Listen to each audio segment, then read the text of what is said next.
Right before Jesus ascended up into heaven, he gave a great commission to all mankind. He said unto them, Go ye into all the world and preach the gospel to every creature.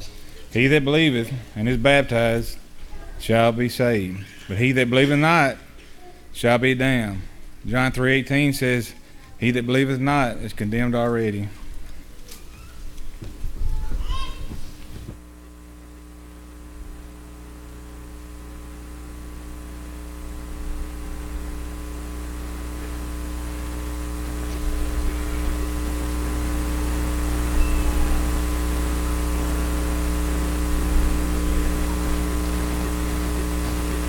It's a moment in our history that we'll never forget. We never should. It's a day when Islam attacked the United States of America. It's a religion that attacked the nation and the people. 15 years have passed since that day. For many of us, those images are fresh as they just happened yesterday. It was about this time of the day when some of us turned on our televisions and we saw these graphic images. An attack upon our nation unlike had ever been seen before. The lives of Americans will be changed forever. The lives of Christians. And our thoughts would be challenged. In the last 15 years, this nation has made drastic changes in many ways.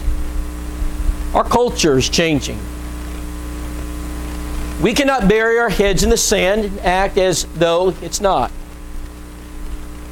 As a people of God, we cannot pretend that we're living back in the days of Andy Griffith, although so many of us would like to. We cannot run from this. We cannot say we're living in Macon County and we're immune from it, because we're not. Families are changing. The very definition of marriage has been assaulted. Our government's changing. The mores and values that we have cherished for generations are changing. As Christians, how do we respond? There was a phrase that was coined after September 11th. We'll never forget. I don't want to forget what happened on September 11th. Brothers and sisters, I don't want it to change who I am in my relationship to God. You see, before September 11th, I was a Christian. And after September 11th, I'm a Christian. And our mission has not changed in the church. You see, before September 11th, the church was charged to go into all the world and preach the gospel. That's still our charge. Before September 11th, our charge was to take the religion of Islam and to bring to them the peace of the cross. That's still our charge. I want us to have a vision this morning for the church. Our elders are preparing to lead this congregation into a massive door-knocking effort. It's going to take the assistance of every member. And you might be saying, well, what does September 11th have to do with door knocking? It has everything to do with it. Because brothers and sisters, the answers and the solutions that people are searching for, and they're debating and they're discussing in assemblies, at the United Nations, in various nations, in our capital, our Congress, Supreme Courts, politicians, they're discussing how do we respond. The real answer comes from churches. Churches need to respond, because the true answer comes from Willette. You may not think that we have any ability to change what's going on. Friends, you could not be more wrong this morning. I want us to understand that the power to make this nation great again comes from you and me. It comes from gospel preaching. It comes from the cross. And no politician is going to be able to change by himself or herself the course of this nation. But with God's help and God's people doing what she should have been doing, Since her inception, what God called us to do, go preach the gospel. This is how things change for good. I want to give you some sobering numbers this morning. And I want you to think about the course of the Lord's church. And I want you to think about how this affects your children and your grandchildren and your great-grandchildren. Brothers and sisters, I want you to open your heart this morning. And I want you to think and meditate upon these sobering numbers. Because anytime you find a church in the middle of nowhere, it's going somewhere, it's got to be because it's going everywhere. Brother Robbie Eversole came Wednesday and Thursday, presented some of those powerful lessons on antiism that I have ever heard. If you missed those lessons, you need to get a copy. He said what every speaker says the first time they come to this church, where do they come from? This is a church in the middle of nowhere. How do so many people, how does a church come to be of a size that it is at Willette? There's only one answer to that. Brethren, the only way the Lord's church is going to grow is because we fulfill our mission to go out into this world and preach the gospel. So I want to challenge this church this morning to be visionary. I want us to look out into this community as we prepare to knock some doors in about a month. I want us to prepare our hearts and understand that God has given us a mission that we can fulfill. And I want to show you why it's important. You see, we just don't want to talk about it. We want to do something about it. Because there's a problem. And I want to state the problem unequivocally. I want you to look at it. Here it is. What's happening to the church in America today? You know that religion seems to be dying. People are talking about the decline of God in America. Every poll that seems to come out shows more and more people are rejecting the very concept of God. What is that doing to the church of our Lord? In 1906, the population of this country was 85 million people. We had 159,000 members of the Lord's church. I want to give you a ratio, and I want you to look at it, and I want you to compare it to the day. That's one member of the church for every 535 people in this nation. Right after, or shortly after World War II, there were 141 million people in America, but there were 682,000 members of the Lord's church. And I want you to notice in 40 years what happened. In 40 years, notice what happened to the population of the Lord's church. She grew during the most difficult of times. During wartime, 2 world wars, a depression, the Lord's church grew. And she cut the ratio by half. Now you have one member of the Lord's church for every 207 people in this nation. Now I want you to go to 1953. The baby boomers. Culture's changing just a little bit. The nation is undergoing a revolution behind the scenes. The population of our country is increasing, 160 million people. But look what the church is doing. With all the chaos that's going on, 1.5 million of us. Now there's one Christian for every 106 people. Then in 1967, in midst of the sexual revolution, in midst of feminism, in midst of all these revolutions that are going on, all the protests, and we think things are bad now, but those who are old enough can remember back to the 1960s where protests were happening every day, lives were being taken. It looked bleak for this country. 2.3 million members of the Lord's church. One Christian for every 84. We were living in bad times. Rationing was going on.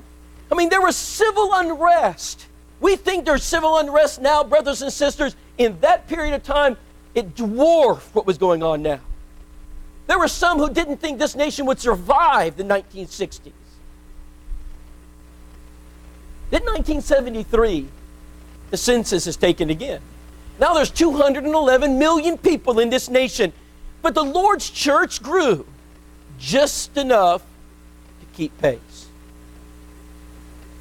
We're still at one member of the Lord's church for every 84 people. Can you imagine being in a nation where every 84 people you find, you're going to find a Christian? That's exciting to me. I mean, I wish it was more, but I know narrow is the way that leads to life. Few there be that find it. I accept the Lord told me that we're never going to be in the majority, but to be in a place where every 84 people, I'm going to find a Christian. Look what happens in 1980. From the 1970s to the 1980s, something's taking place in the Lord's church. It's not about America. Because, America had gone through some very difficult times and wickedness.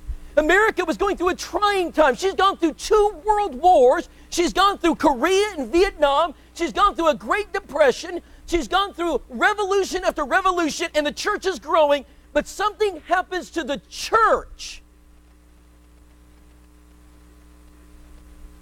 The church stopped evangelizing. I'm going to be very plain with Willette this morning. The church stopped doing her job. The church looked out, and this is what many of them said.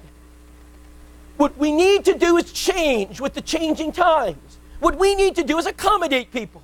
We need to compete with our denominational friends, and we need to turn the church into more of an entertainment center. We can draw the masses if we change just a little bit. And the church started to change her mission. She stopped going door to door. She stopped having personal Bible studies. She gave up on the Jewel Miller film strips. She gave up on old kitchen table studies where you bring someone to your home and you open a Bible. And the church decided, I've got a better idea, God. I tell you what we're going to do. We're going to entertain people.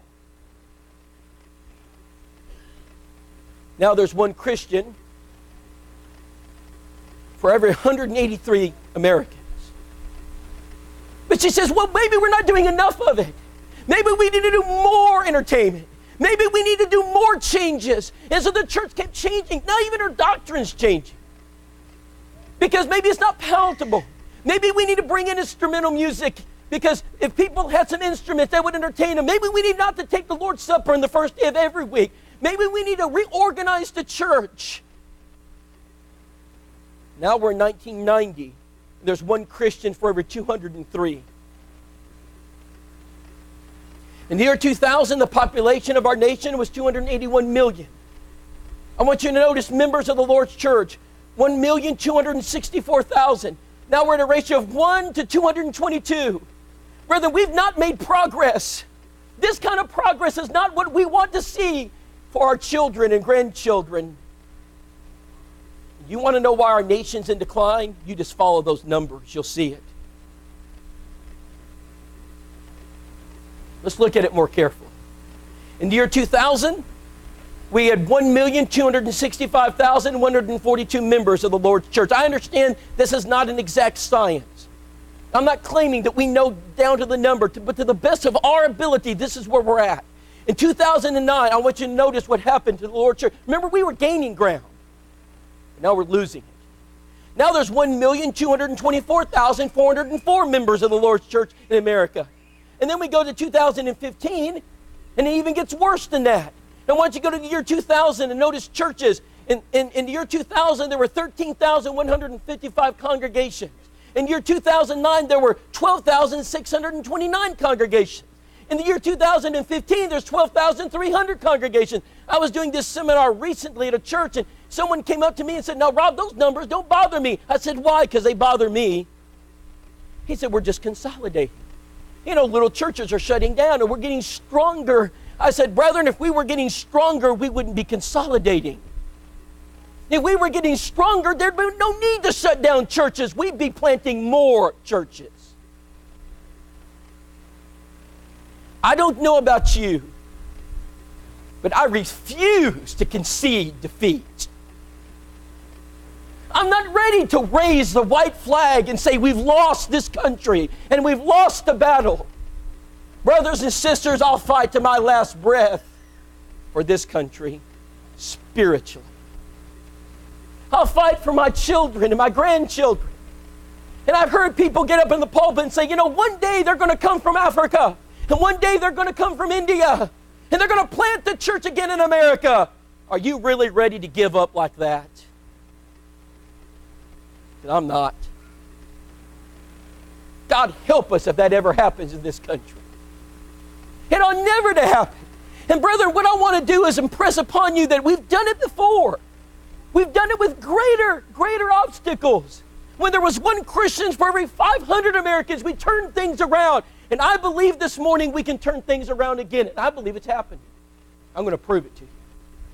I believe right now in churches of Christ, churches are finally waking up and realizing this one fundamental fact.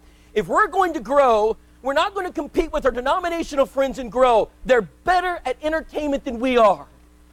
They've been doing it for a lot longer. They got more money to entertain.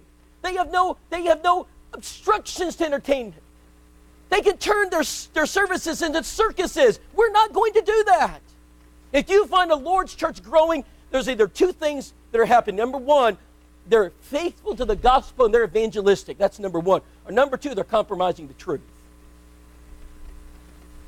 So you find a thriving congregation, you find one that's growing and doing well, you're going to find one of two things going on. I recommend that we stick with number one because that's what we're best at. Brethren, for generations, we've been known in the church of people of the book. We can no longer sit in the pews and be comfortable and listen to a gospel sermon and say, I'm a Christian, I'm going to heaven. Brothers and sisters, we need you to get involved. We need everyone in this church to be involved in evangelism. Every person, not just a preacher, ought to be inviting people into his home. You need to be inviting people into your homes. We need to be opening up our homes and telling people, come in and let's talk about Jesus. You can't rely upon an elder or a preacher to do the work of evangelism. It's the work of the church. And if we don't start doing this, brothers and sisters, we are going to have another country plant the church again in America. Here's what these numbers tell me. And you may sit there and say, well, I don't believe those numbers. I'm not going to argue with you about the math. But here's one thing we can agree on. Brother, we're losing. And I hate to say, I don't like to lose. I hate losing, but I have to admit this morning that right now, we're losing this battle. And if you're fine with that, good. If you're fine with losing that, I can't change you. If you're going to go to sleep on me this morning and just concede the white flag, I don't know what to do for you. But I'm not ready to lose. See, Christ's people are winners. Because we know that He has the battle in His hand. And we know at the end day, He'll win. So the question is, whose side do you want to be on? We can be apathetic and we can let things go as they are, or we can make changes ourselves. So there's an emergency, isn't there, right now? There's an emergency. I remember growing up, those of you who are around my age, in your 40s or 50s, maybe if you're in your 30s, you know this as well. But I grew up in a time where communism was scary. You know what's scary to me? That people aren't scared of communism anymore. That's scary to me. When I grew up, I was scared of communism. Because I was taught what it was. I knew that under communism, there is no church visible. I knew that. I can remember, the nightly news. I can remember Dan Rathers and those commentators, and Dad would be glued to the television because he wants to know, what are the Soviets doing? He want to know that. I remember the bomb shelters. You remember the bomb shelters people had in their houses? Because we were afraid of that one noise. That noise scared me to death when I was a boy. You know what that noise was? It was the emergency broadcast system. The beep. Man, when that beep went off, everybody just stopped and it shivers just went up and down your spine because you were listening. Is this it? Is this our final day? Because we were scared of war. We were scared those nuclear warheads were going to be launched and 2 countries were going to obliterate the world. People would store up food and water. Maybe you did that. Brothers and sisters, there's a beat going on right now for the Lord's church. And it's an emergency. And as much as that scared me as a boy when I was Jared's age, this ought to scare you even more. Because we're talking about the souls of people. We're decreasing and the population is increasing. Let's study the problem together. Why are we decreasing? Let me give you some reasons real quick. I'm going to run through these very quickly because I want to get to the solution. Number one, we're not convicted of our convictions. We just don't believe. I know that there are people in the Lord's church, they sit in the pews, and you know what? They're Christians. I understand we got Christians in the Lord's pews this morning. We got a lot of Christians. In fact, most churches give their right arm to have what we've got this morning. A building full of children, a building full of young families, a building full of wisdom of older Christians. We have a room full of them this morning. But you know what we don't have? A room full of evangelists. Yes, we got a room full of Christians, but we don't have a room full of evangelists. And that's what God's calling us to do. You see, can you imagine what would happen to this community if this church was a church full of evangelists? We're going to find out in about a month. Daniel's working hard to put it together. It's a door knocking campaign. We're going to go door to door. I hear people say, that doesn't work. Tell Charles Hunt it doesn't work. You tell Charles door knocking doesn't work. Please go tell him. Go tell his deceased wife, Mary, it doesn't work. Go tell their deceased son, no, door knocking doesn't work. Go tell Jonathan Royal, door knocking doesn't work. Go tell Stephanie and Johnny and all their children that door knocking doesn't work. Because that's the excuse you're going to give. Oh, it don't work. We're not convicted, are we?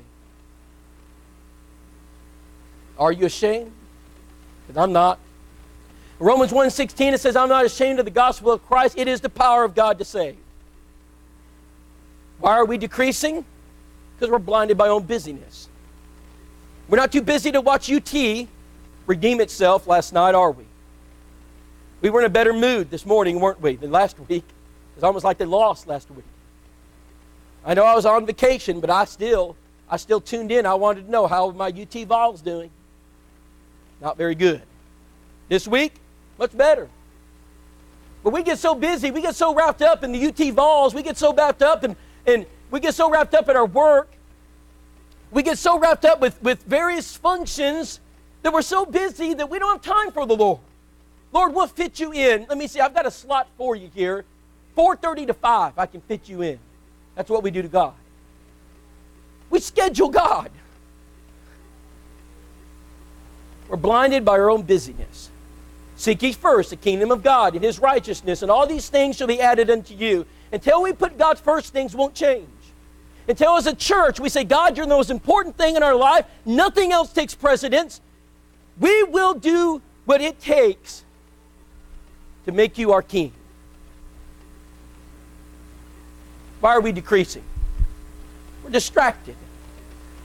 We're distracted by a variety of things. Sometimes school distracts us. Sometimes sports distracts us. Sometimes hunting distracts us. Sometimes fishing distracts us. Sometimes money distracts us. Sometimes shopping distracts us. We're just distracted. And you know what? I think some of us want to be distracted. You don't want to live in reality. You'd rather be distracted. You don't want to think about what's really going on. And so distraction is the order of the day. And so we understand the Scripture says, for bodily exercise profits little. But godliness is profitable for all things, and having the promise of life that is now is, and that which is to come. Let's put our priorities in the right order. We're decreasing. Why? I'm just too young. I can't do anything about it. I'm just too old. My time's past. If you've got breath in your body this morning, the Lord needs you. If you're able to breathe this morning, God has something that you can do. And so, maybe you can't walk down the street, but maybe you can drive a car. Maybe you can help put some food together. Maybe you can help get some literature prepared. Because we've got a lot of work to do, don't we, Daniel? Almost 3,000 doors, is that right? Are you preparing yourself for this? Josiah was 8 years old when he began to reign. When Abram was 90 years old and 9, Jehovah appeared to Abram and said, Abram, I've got work for you. He didn't say, well, God, I've already done my bit. No, he did what God said. Why are we decreasing? Maybe internal complaining instead of external evangelizing. We're too busy complaining about somebody.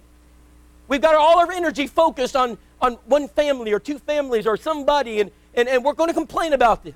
We're going to complain about a deacon, an elder, a preacher. We're going to complain about our neighbor, and we're good at complaining. We're great complainers. I'm there. You know, everybody can complain about something. You know that loaded question, how you doing today? Well, should I tell you? Oh, we like to talk about others, don't we? So we get distracted. We lose focus. And how effective, Ricky, is your unit when it's fighting among itself to go out into the battlefield and fight the enemy? But sometimes that's where churches are. Churches complain and they fight. And we have a real enemy. And we have a real enemy that we need to be working on, but we're not. So Galatians 5:15, Paul said, but if you bite and devour one another, take heed that you be not consumed of one another. Paul says, listen, I realize that sometimes personalities are difficult to get along. You know, we're all different, and some of us are easier to get along with than others, and some personalities mesh better than other personalities. But the last thing we need to be doing is fighting among each other, because then we lose the real battle. Why are we decreasing? We're focusing on the harvesters instead of the harvest.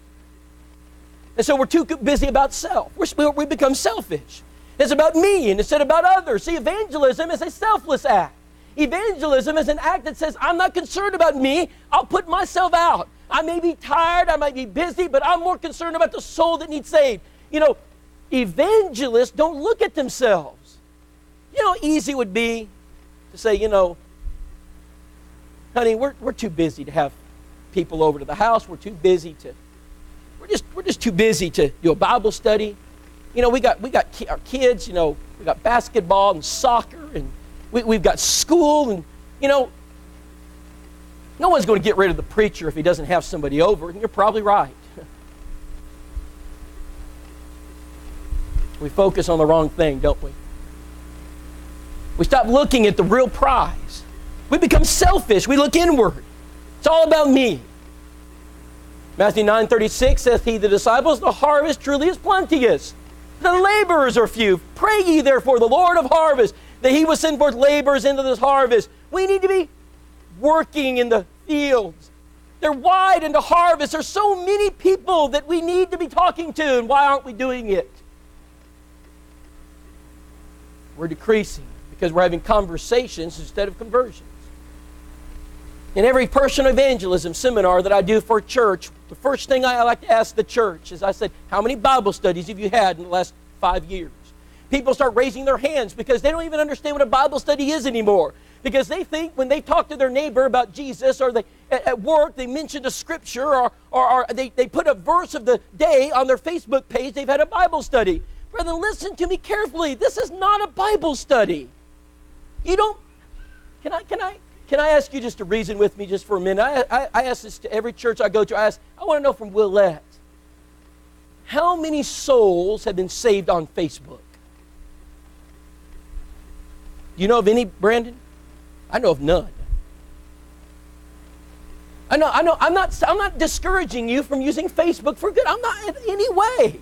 Put your verse on there. Teach. That's great. What I'm trying to help us understand is that conversions take place in your home around a table. They take place when you take personal interest in people. So have we forgotten? The law of the Lord is perfect, converting the soul.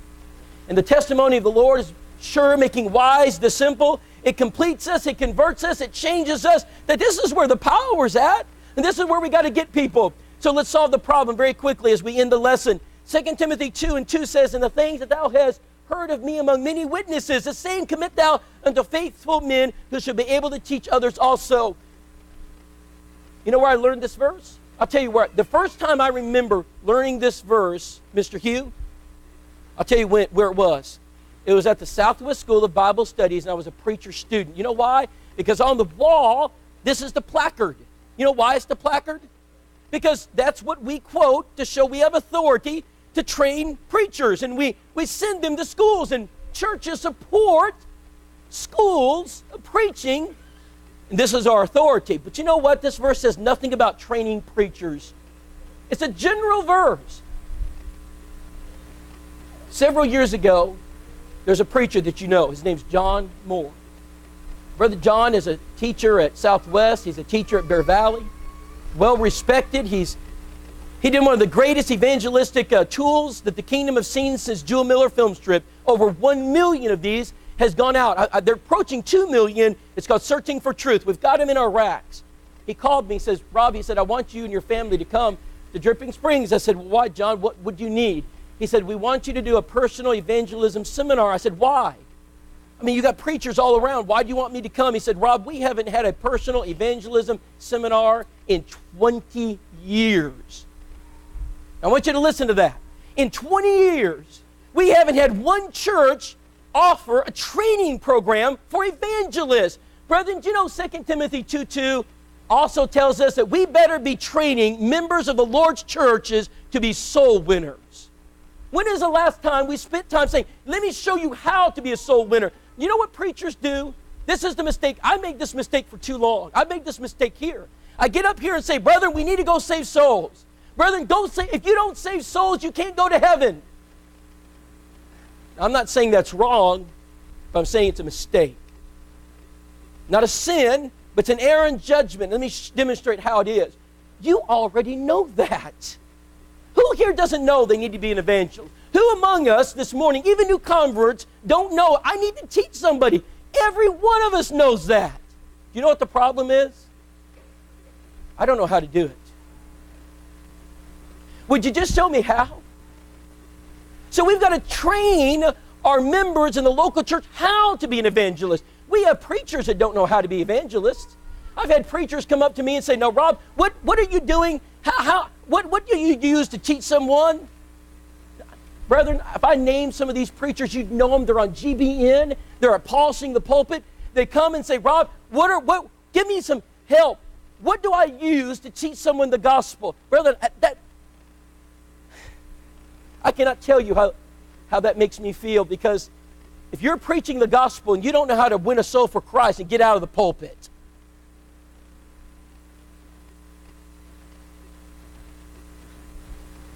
Church, I was an evangelist long before I was a preacher. Maybe we need to spend some more time in our schools of preaching, teaching our young men how to be evangelists. Number one, I'm going to give you 4 things you can do. As a church, here's what we need to do. We need to identify people sitting in the pews this morning who are not Christians. You need to look around. You need to know who they are. You need to have a mental list. Who are they? You need to be more concerned about them than you are about your buddy, because they're here. Luke 19:10, for the Son of Man has come to seek and save the lost. Number 2, we need to introduce ourselves to those God sits in our pews. And so here's my question, and I'm not trying to embarrass you this morning, and I know we have visitors this morning, and I'm not trying to embarrass you in any way. I want to ask a personal question to this church. I want to ask, did you greet any visitor this morning? Do you know we have those who are returning this morning, who come back? They're sitting in our pews. I want to know, did you even introduce yourself? Did you welcome them and say, "It's good to see you back this morning"?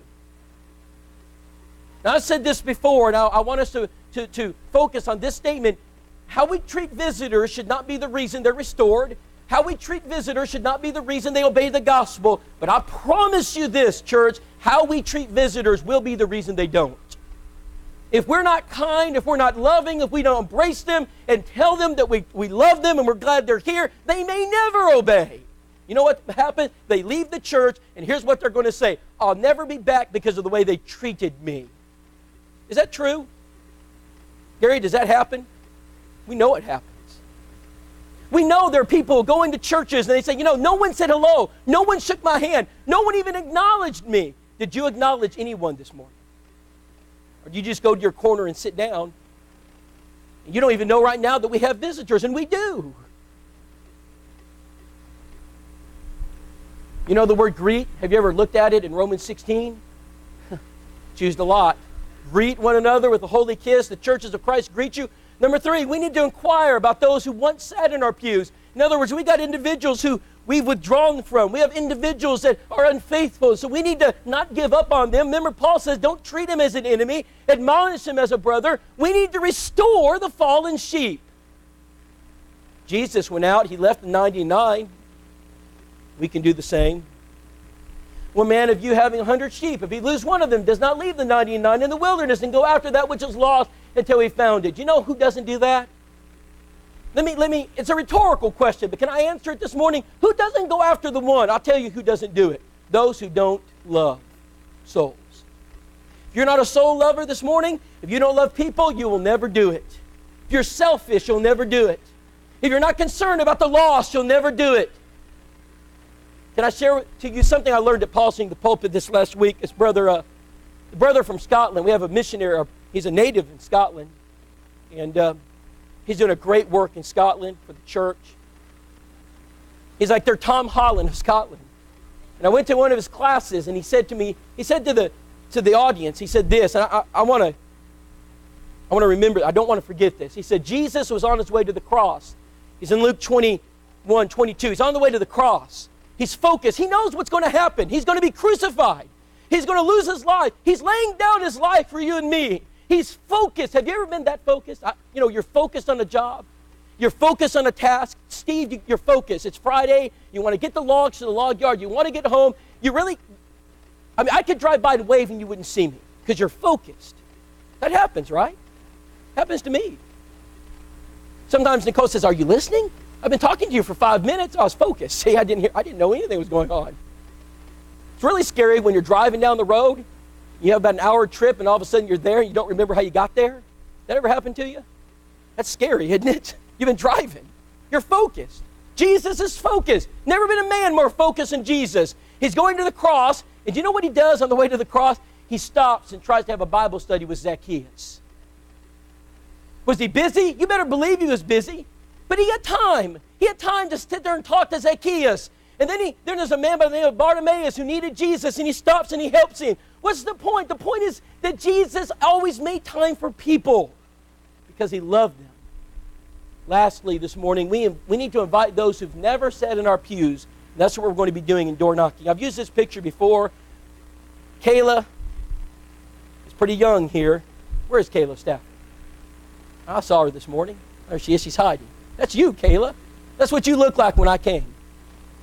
We were in Cleveland, Tennessee, maybe 8-9 years ago. Philip, you don't look half bad there. Brethren, we can door knock in Cleveland. We can door knock in Macon County. Amen? So we need to invite people who've never sat in our pews. Now, all the 4 things I've given you this morning, you don't have to go to school to learn about it. You don't have to have a higher education degree. You don't have to know Greek or Hebrew. You don't even have to know every book of the Bible. But all 4 of us, we can do all these things, and we need to be doing them. The Lord said unto his servants, go out into the highways, the hedges, compel them to come in, that my house may be filled. Friends, the tool house to house, heart to heart is one of the greatest things that's happened to the church in the last 20 years. It's a wonderful tool. We're going to be using it. Now, I'm going to close my lesson. I think Donald Ray this morning's in Red Bowling, so I'm just going to keep preaching. He'll miss me, won't he? Brother Jeff Archie's in Red Bowling this morning doing a meeting. I hope you'll come support him. I know some of our members are there. But I want to leave you with this morning, because this is encouraging to me. I don't want you to leave here depressed. I don't want you to leave here thinking that we can't make a difference. I want you to look at this. In the year 2016, I've got these numbers, I think, reversed.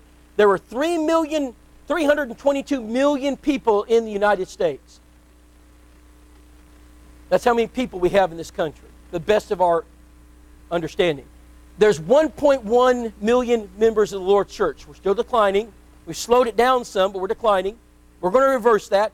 I want you to look at the ratio. That's 1 to 273. We've been worse, haven't we? We can turn it around. Let me show you evidence that we're turning it around.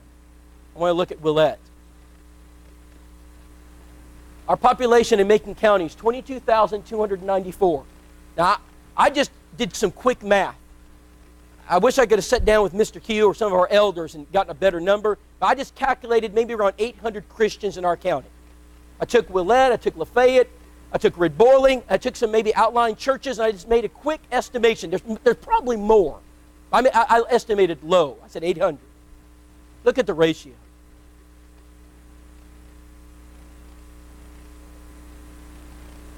One Christian for every 27 people. Brethren, this works. I want to invite you to get involved in evangelism. Have people in your home, have Bible studies. I want to encourage you to get involved in mission work. I want to encourage you to get involved in this door knocking campaign, because brothers and sisters, this nation is not lost as long as we have the gospel of Jesus Christ. There's a vision to save souls. I hope you have it. Isaiah said, where there is no vision, my people perish. If you're not a Christian, would you come this morning? Obey the gospel. If you are and you need to be restored, you come home. Please come home this morning.